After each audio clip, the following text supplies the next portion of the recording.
अस्सलाम वालेकुम दोस्तों। रसूल अल्लाह सल्लल्लाहु अलैहि वसल्लम ने फरमाया, इंसान की हर एक सांस के हौज में इस पर रोज़ाना सदका देना लाजिम है जिसमें सूरज निकलता है। अर्ज़ की गई, या रसूल अल्लाह, इतना ज़्यादा सदका देने के लिए हमारे पास कहाँ गुंजाइश है?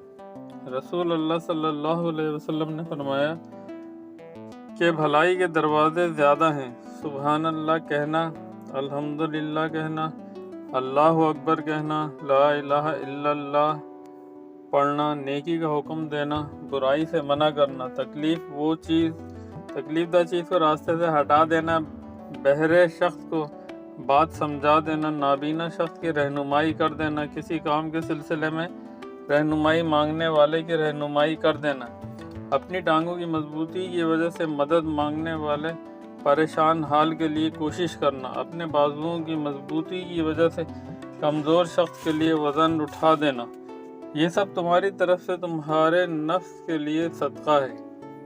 दोस्तों, पोस्ट पसंद आई तो लाइक, शेयर और सब्सक्राइब ज़रूर कीजिएगा। जज़ाकल्लाह।